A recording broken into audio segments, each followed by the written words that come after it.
अस्सलाम वालेकुम। आज हम पढ़ेंगे कुछ एमसीक्यू स्पीड रीडिंग के बारे में। और ये मैंने मतलब जो जिस तरीके से पेपर में आते हैं उसी तरीके से बनाए हैं, तो बहुत ज़्यादा इम्पोर्टेंट है और आपने बहुत ज़्यादा गौर के साथ इसको देखना है। ठीक है, सबसे पहले क्वेश्चन नंबर 1 इसमें है what is speed reading. Speed reading क्या है? तो आपको इसमें मुख्तलिफ़ किस्म के ऑप्शन दिए गए हैं। रीडिंग क्विकली विद नो कम्प्रहेंशन, मतलब कुछ समझ ना आना, बस आप पढ़ते जा रहे हो, कुछ समझ नहीं आ रहा। ठीक है, बी ऑप्शन है जो बोल्ड है, ये सही है, जो मैंने बोल्ड किए हुए ना ये सही आंसर है इसके। बी है reading faster while maintaining comprehension. Speed reading का मकसद क्या होता है कि आप तेज़ पढ़ रहे हो लेकिन साथ साथ उसको आपका जो इस चीज़ का मकसद है वो भी समझ आ रहा है, तो साथ साथ मकसद भी समझना है। ठीक है, और आपने फास्ट भी पढ़ना है, तो ये होता है speed reading. Question number 2, which of the following is a common technique in speed reading. Speed reading में एक कॉमन टेक्निक क्या है? उसको हम कहते हैं स्किमिंग। स्किमिंग मतलब ये कि आप पूरे पैराग्राफ से एक नज़र दौड़ा लेते हो, ठीक है, स्टार्ट से आखिर तक, और आपको वो चीज़ें जो है एक नज़र में मतलब आपको पता चल जाता है कि ये किस चीज़ के बारे में ये पैराग्राफ या जो मैं आर्टिकल पढ़ रहा हूँ या जो भी चीज़ है। ठीक है, इस प्रोसेस को हम स्किमिंग कहते हैं। तो इसमें आपको मुख्तलिफ़ किस्म के ऑप्शन दिए गए हैं। सब वोकलाइजेशन, सब वोकलाइजेशन मतलब ये कि आप जो पढ़ रहे हैं वो आप साथ साथ बोलते भी जा रहे हैं। ठीक है, या रीडिंग अलाउड, बहुत ज़्यादा तेज़ बोल आप बोल रहे हैं, या फिर आप वर्ड बाय वर्ड पढ़ रहे हैं। तो जब आप वर्ड बाय वर्ड पढ़ेंगे ये तो स्पीड रीडिंग नहीं हुआ, फिर ये आप बहुत स्लो पढ़ेंगे। रीडिंग अगर बहुत ज़्यादा अलाउड पढ़ रहे हैं मतलब तेज़ पढ़ रहे हैं, ठीक है, तेज़ आवाज़ में, तो ये भी आपके रीडिंग को इफ़ेक्ट करता है, फिर स्लो पढ़ेंगे। स्किमिंग ये होता है कि स्टार्ट से लेके एंड तक आपने जो है उस पर एक नज़र दौड़ाई और आपको चीज़ों का अंदाज़ा हो गया। ठीक है, तो ये एक कॉमन टेक्निक है, मतलब एक ख़ास तरीका है स्पीड रीडिंग का। अच्छा जी, क्वेश्चन नंबर 3, व्हाट इज़ सब वोकलाइजेशन इन स्पीड रीडिंग। सब वोकलाइजेशन का तो मैंने आपको बता दिया कि क्या है, कि जो भी आप वर्ड पढ़ रहे हो वो आप साथ साथ बोले जा रहे हो। ठीक है, तो इसको हम कहते हैं सब वोकलाइजेशन। नंबर ए ऑप्शन इसमें है reading silently without moving lips और मेकिंग साउंड, के मतलब आप स्लोली, बहुत स्लोली पढ़ते हो, इतना स्लो पढ़ते हो कि आपकी मतलब आवाज़ बहुत स्लो हो या किसी को सुनाई ना दे। ठीक है, इसको हम सब वोकलाइजेशन कहते हैं। और बी सी ऑप्शन जो है इसमें तो आपको रीडिंग अलाउड तो आता ही नहीं है, मतलब अगर कहीं स्पीड रीडिंग के एमसीक्यूज़ में रीडिंग अलाउड आया मतलब ज़ोर ज़ोर से पढ़ना, ठीक है, तो फिर वो तो ऑप्शन है ही नहीं। या फिर अगर कोई वर्ड बाय वर्ड कोई ऐसा ऑप्शन आया जिसमें वर्ड बाय वर्ड लिखा हुआ है, तो वो भी नहीं है। ठीक है, ये कुछ चीज़ें हैं, कुछ टेक्निक्स है जो कि पता होनी चाहिए स्पीड रीडिंग के हवाले से, कि ये चीज़ें आती हैं तो वो तो सबसे पहले आपके एमसीक्यूज़ के ऑप्शन से हट जाएंगी। क्वेश्चन नंबर 4 क्या है, which of the following is a benefit of speed reading. Speed reading का फ़ायदा क्या है? तो इसमें सबसे पहला इम्प्रूव्ड कंप्रहेंशन, मतलब समझने में आपको जो है वो जल्दी आप समझ जाते हैं, इम्प्रूव कर जाते हैं। ठीक है, या स्लोअर रीडिंग तो इसमें है नहीं, ये तो मुकम्मल अपोजिट हो जाएगा। या increase word by word analysis, और इसके अलावा reduce speed reading. Reduce speed reading भी नहीं है कि स्पीड रीडिंग कम तो नहीं करना, ज़्यादा करना है, लेकिन स्पीड रीडिंग का जो फ़ायदा है वो क्या है कि आपका जो कंप्रहेंशन होता है, मतलब जो पैराग्राफ का मकसद होता है वो आप जल्दी समझ लेते हो, ये इसका फ़ायदा है। Question number 5, which hand movement technique is often use in speed reading. Speed reading में हम अक्सर कौन सा हैंड टेक्निक इस्तेमाल करते हैं, मतलब कौन सा तरीका इस्तेमाल करते हैं स्पीड रीडिंग में? तो अक्सर हम क्या करते हैं कि पॉइंटिंग जो टेक्निक है, मतलब पॉइंटिंग ये कि अपनी उंगली अक्सर किसी पैराग्राफ के ऊपर जो है वो हम फेरते हैं, तो हमें वो जगह मालूम होती है कि हम कहाँ पढ़ रहे हैं जल्दी जल्दी, इसको हम पॉइंटिंग कहते हैं। क्लैपिंग तो है नहीं क्योंकि क्लैपिंग तो नहीं कर रहे। टैपिंग मतलब किसी चीज़ के ऊपर टच करना, तो वो भी नहीं है। पॉइंटिंग मतलब आप किसी चीज़ को जो है वो पॉइंट आउट कर रहे हो, तो ये इसका सही ऑप्शन है। Question number 6 is what is the purpose of preview and speed reading. Preview वही स्किमिंग के मीनिंग में आता है, कि स्किमिंग का मतलब जैसे मैंने आपको बताया कि स्टार्ट से लेके एंड तक आपने एक नज़र दौड़ाई, इसको हम स्किमिंग कहते हैं। प्रीव्यू और स्किमिंग बिल्कुल एक ही चीज़ है। To skim through the text for key information, के मतलब आप जो टेक्स्ट है, जो पैराग्राफ है, उसको आपने देख लिया कि जो की इन्फॉर्मेशन है, कि जो मेन मकसद है वो आपको समझ आए, ठीक है। इसको हम प्रीव्यू कहते हैं और ये पैराग्राफ स्टार्ट करने से पहले हम करते हैं।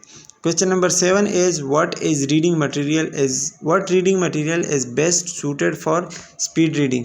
स्पीड रीडिंग आप किस मटेरियल में अच्छे से कर सकते हो, मतलब आप किस चीज़ में रीडिंग जो है बहुत अच्छा करोगे और इस चीज़ के लिए कौन सी चीज़ जो है वो सूटेड है, मतलब बेस्ट है। तो उसमें न्यूज़पेपर आर्टिकल जो होता है, मतलब ज़्यादातर जो न्यूज़पेपर होते हैं, ठीक है, उस पे अगर आप प्रैक्टिस करोगे स्पीड रीडिंग का तो वो बहुत अच्छा होता है, क्योंकि उसमें चीज़ें उतनी इम्पॉर्टेंट भी नहीं होती अक्सर, ठीक है। आप जल्दी जल्दी उसको स्किम कर सकते हो और आपको उसका जो है मेन मकसद पता चल जाता है कि इस पैराग्राफ में या ये जो आर्टिकल है इसमें क्या बात हो रही है। Question number 8 is what is RSVP in text of speed reading.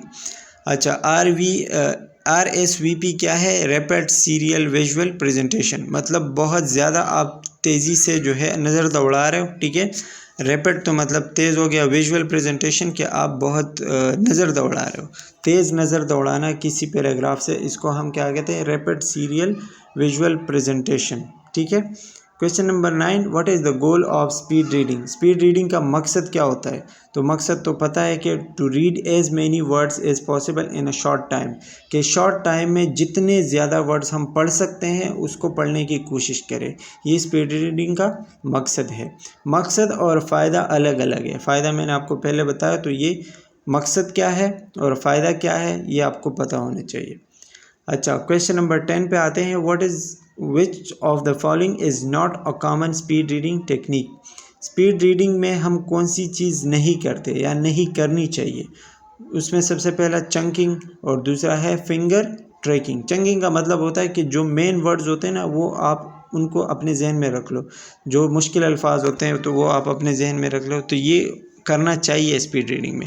लेकिन अगर आप फिंगर ट्रैकिंग करते हैं तो उससे आपकी जो स्पीड रीडिंग है वो बहुत ज़्यादा स्लो हो जाएगी, क्योंकि आप अगर फिंगर के हिसाब से चलते हैं, फिंगर जो है आप किसी पैराग्राफ के ऊपर फेरेंगे और उसके हिसाब से पढ़ेंगे तो जितना नज़र के हिसाब से आप पढ़ सकते हैं तो फिंगर के हिसाब से उतना तेज़ आप नहीं पढ़ सकते। तो ये आपके फिंगर ट्रैकिंग जो है ये आपकी स्पीड रीडिंग टेक्निक को बहुत ज़्यादा स्लो कर सकती है। Question number 11, what is regression in speed reading. Regression का मतलब होता है going back and re reading text, मतलब आपने एक दफ़ा पढ़ लिया, आप किसी जगह तक आपने पढ़ लिया और आपको कन्फ्यूजन हुई, आप दोबारा पढ़ लें, ठीक है। इसको हम क्या कहते हैं? रिग्रेशन कहते हैं। मतलब आपने कोई चीज़ पढ़ ली और आपने दोबारा पढ़ना स्टार्ट किया फिर से स्टार्ट से, ठीक है। इसको हम going back and re reading text, ये ऑप्शन इसमें सही आ रहा है। अच्छा जी, रिग्रेशन है तो जिस भी वर्ड के साथ री आया होता है तो आप उसका मतलब दोबारा ले सकते हो कि काम दोबारा हो रहा है, तो ये भी वही है कि दोबारा पढ़ना, ठीक है। अच्छा जी, क्वेश्चन नंबर 12 में आपको ये बताया जा रहा है what is the typical range of words पर मिनट, WPM जिसको हम कहते हैं, कि 1 मिनट में आप कितने अल्फाज स्पीड रीडिंग में पढ़ सकते हो। जब आप स्पीड रीडिंग कर रहे हो तो एक मिनट में कितने अल्फाज आपको पढ़ने चाहिए, तभी आप मतलब उसको स्पीड रीडिंग कह सकते हो। तो अगर आप 500 से 700 अल्फाज 1 मिनट में पढ़ते हो, ठीक है, और आपको उसका मतलब समझ आता है तो आप मतलब एक अच्छे स्पीड रीडर हो, ठीक है। Question number 13 is what is the primary purpose of speed reading drills. Speed reading का मकसद क्या होता है? तो वही प्राइमरी जो सबसे पहला मकसद है वो ये है कि to practice and improve reading speed, कि रीडिंग स्पीड को हम बढ़ा सकें और उस पर प्रैक्टिस कर सकें, ये तो आसान है। Question number 14, which of the following is not a factor that affect reading speed. अच्छा, इसमें कौन सी चीज़ ऐसी नहीं है जो कि आपके रीडिंग स्पीड पे अफेक्ट कर सके?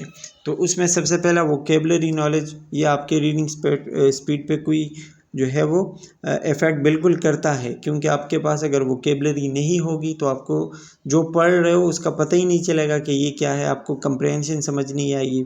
रीडिंग एनवायरनमेंट अगर नहीं है, ठीक है, मतलब आप बहुत ज़्यादा शोर में पढ़ रहे हो, बहुत ज़्यादा किसी जगह पे शोर हो रहा है, आप पढ़ रहे हो तो भी आपको समझ नहीं आएगा। Prior knowledge to the subject, या आपको उस चीज़ के बारे में पहले से कुछ पता ही नहीं है तो फिर भी समझने में थोड़ा सा मुश्किल होगी, ठीक है। लेकिन जो सबसे मेन चीज़ है जो कि आपके स्पीड रीडिंग पे कोई भी इफ़ेक्ट नहीं कर रहा वो है लेंथ ऑफ द टेक्स्ट। मतलब जितना भी लंबा आप पैराग्राफ पढ़ रहे हो तो आप स्पीड रीडिंग का उस पर कोई इफ़ेक्ट नहीं होता, बल्कि वो ज़्यादा बेहतर होता है। Question number 15, what is the Pareto principle in speed reading. Pareto principle क्या है? Reading only the first sentence of each paragraph. मतलब जितने भी पैराग्राफ होते हैं, हर पैराग्राफ का सिर्फ आप पहला सेंटेंस पढ़ते हो तो पहले सेंटेंस से आपको पता चलता है कि आगे पैराग्राफ किस बारे में होने वाला है। ठीक है, इसको हम पेरेटो प्रिंसिपल कहते हैं। ये भी पता होना चाहिए, अक्सर अगर पेपर में आ जाए अभी कि पेरेटो प्रिंसिपल क्या है, तो आपको पता होना चाहिए कि reading the first sentence of each paragraph, her paragraph का पहला सफ़ा या पहला सफ़ा नहीं सॉरी पहली लाइन आप पढ़ रहे हैं, ठीक है, उससे आपको कुछ अंदाज़ा हो रहा है, इसको हम कहते हैं Pareto principle. What is the term for reading the first and last few words of each line in speed reading. Each line मतलब हर लाइन में आप जो है फर्स्ट एक दो अल्फाज पढ़ते हो और लास्ट के दो अल्फाज पढ़ते हो, उससे आप अंदाज़ा लगाते हो कि ये लाइन या ये पैराग्राफ किस बारे में है। ठीक है, इस प्रोसेस को हम क्या कहते हैं? स्कैनिंग कहते हैं। मतलब जो मेन अल्फाज होते हैं आप वो पढ़ते हो और आप उससे अंदाज़ा लगाते हो। ठीक है, उसको हम क्या कहते हैं? स्कैनिंग कहते हैं। स्किमिंग क्या, तो मैंने आपको बता दिया कि एक पूरा नज़र आप पूरे पैराग्राफ से दौड़ा लेते हो। ठीक है, उसको हम स्किमिंग कहते हैं। स्कैनिंग में आप चंद अल्फाज पढ़ते हो और उन अल्फाज से आइडिया लगा लेते हो। तो स्किमिंग और स्कैनिंग के बारे में भी आपको डिफरेंस पता होना चाहिए। क्वेश्चन नंबर 17 है, which one of the following is a common speed reading misconception. Speed reading के बारे में एक गलत फहमी क्या है? ठीक है, आपको मुख्तलिफ़ किस्म के जो है मिसकंसेप्शन बताए गए हैं कि स्पीड रीडिंग करेंगे तो लोग मतलब उनके जहन में क्या गलत फहमी आ सकती है। तो सबसे पहली और सबसे बड़ी जो गलत फहमी है वो ये है कि स्पीड रीडिंग गारंटीज 100% कंप्रेंशन, कि जो आप पढ़ रहे हैं वो आप अगर स्पीड रीडिंग से पढ़ रहे हैं तो आपको 100% समझ आएगी। ऐसा बिल्कुल भी नहीं है। ठीक है, ये एक मिसकंसेप्शन है, मतलब एक गलत फहमी है। ऐसा आपको कभी भी ऐसा पॉसिबल नहीं है कि आप एक बहुत बड़ा पैराग्राफ वो भी स्पीड रीडिंग से पढ़ रहे हैं और आपको वो पूरा 100% समझ आए, ऐसा बिल्कुल भी पॉसिबल नहीं है। तो ये एक मिसकंसेप्शन है। Question number 18 is, in speed reading what is meant by chunking. Chunking क्या है? ये तो मैंने आपको पहले ही बता दिया है। Reading words in groups or phrases, कि आप कुछ वर्ड्स का ग्रुप बना लेते हो या जो मेन वर्ड्स होते हैं या फ्रेजेस होते हैं, ठीक है, उनको आप जो है वो कलेक्ट करके पढ़ते हो और उनसे मतलब लेते हो, उनको हम क्या कहते हैं? चंकिंग कहते हैं। Question number 19, what should you do to reduce subvocalization and speed reading. अच्छा जी, ये आपको कहते हैं कि अगर आप मतलब एक ऐसे रीडर है कि आप जो चीज़ मतलब रीड कर रहे हैं वो आप साथ साथ बोलते भी जा रहे हैं, ठीक है, तो इस चीज़ को आप कैसे ख़त्म कर सकते हैं? मतलब सब वोकलाइजेशन आप कैसे ख़त्म कर सकते हैं? तो आप ऐसे ख़त्म करेंगे, speed up your reading pace, कि आप तेज़ तेज़ पढ़ें, आप जल्दी जल्दी पढ़ें, तो ये जो आपका सब वोकलाइजेशन वाला मसला है ये ख़त्म हो जाएगा ड्यूरिंग स्पीड रीडिंग। ठीक है, तो आपने क्या करना है कि बहुत ज़्यादा तेज़ी से पढ़ना है। रीडिंग स्पीड आपका जो है वो ज़्यादा होना चाहिए, तो इसके साथ आपका ये सब वोकलाइजेशन का प्रोसेस जो है ये कम होता जाएगा। Question number 20 is, which of the following is a technique to maintain comprehension while speed reading sorry। मतलब ये कौन सा तरीका आप इस्तेमाल कर सकते हो इसमें जिस स्पीड रीडिंग के दौरान, जिसमें आपको पूरा या कुछ ना कुछ मतलब समझ आए, ज़्यादा से ज़्यादा मतलब समझ आए पैराग्राफ का। आप कौन सा ऐसा तरीका इस्तेमाल कर सकते हो ड्यूरिंग स्पीड रीडिंग कि जिससे आपको पैराग्राफ का मतलब अच्छे से अच्छा समझ आए। ठीक है, तो इसमें आप क्या करते हो कि टेकिंग रेगुलर ब्रेक्स, क्या आप बीच में मतलब आपने हाफ पढ़ लिया तो फिर आप थोड़ा सा ब्रेक लें, उसके बारे में सोचें। ठीक है, फिर आप थोड़ा सा पढ़ लें, फिर थोड़ा सा ब्रेक लें, फिर सोचें। ठीक है, तो जब आप इस तरीके से करेंगे तो आपको उस पैराग्राफ का मतलब अच्छे से समझ आएगा। तो ये कुछ 20 MCQs मैंने निकाले थे। आई होप कि आपको समझ आ गए होंगे। And this all for today. Thanks for watching. Take care. Bye bye.